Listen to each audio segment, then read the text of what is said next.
takes place in a village that is surrounded by mountains. There is an earthquake and a siren sounds. The village is suddenly surrounded by a red sea of blood, and the rain and rivers all turn red.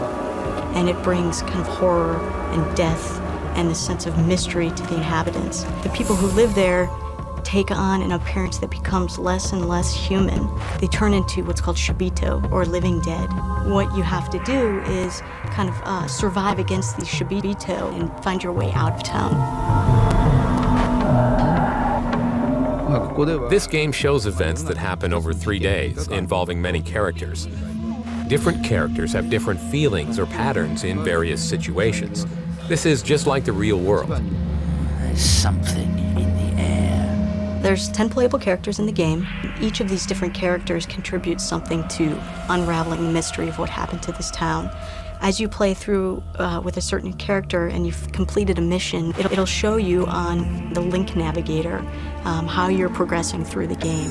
Things may happen simultaneously, but it's not a linear path. I think that's one of the things that make the game unique.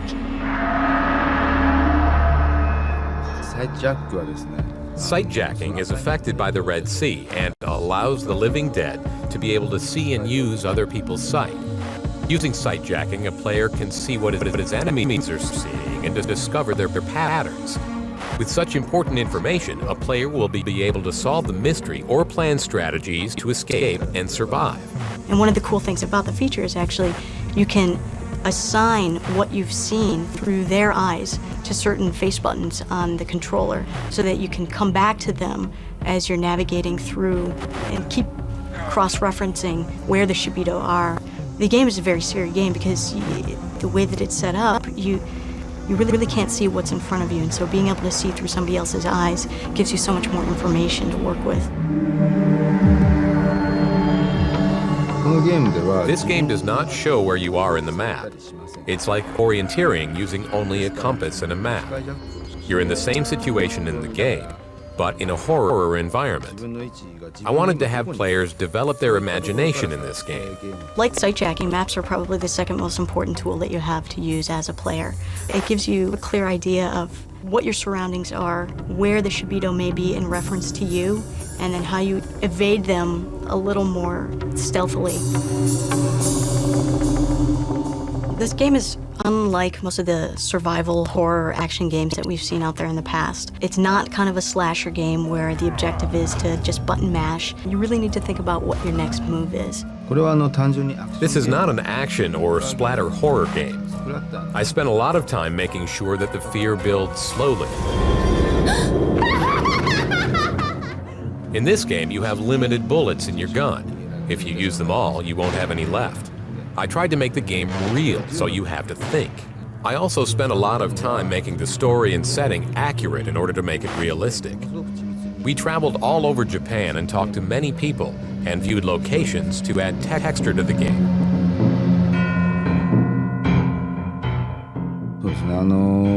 I have a sound producer background, so I worked hard to make sounds that express fear, especially the sound of the siren.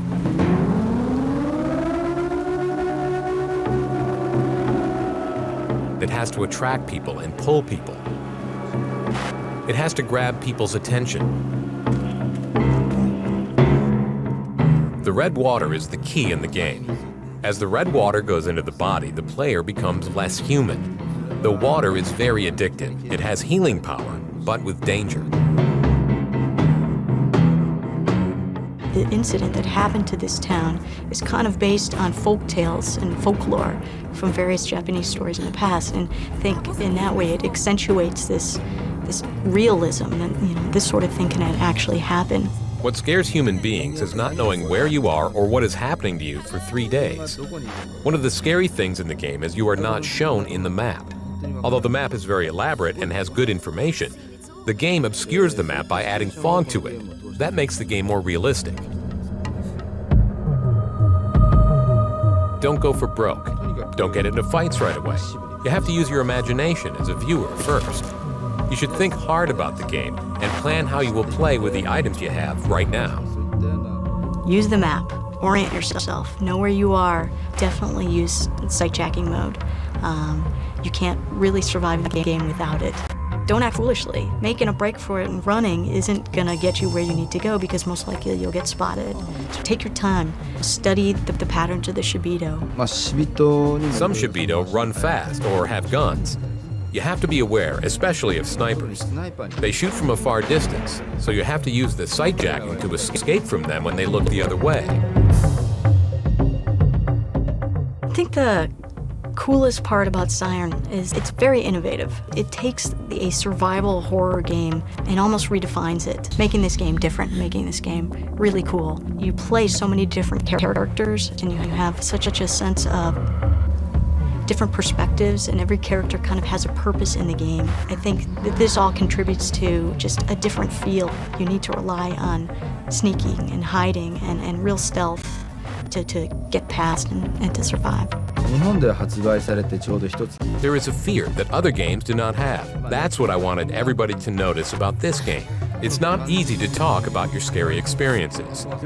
There are some elements I use to try to make it scary, but as a concept, I try to express closeness to real life. What is scary is the reality of the game.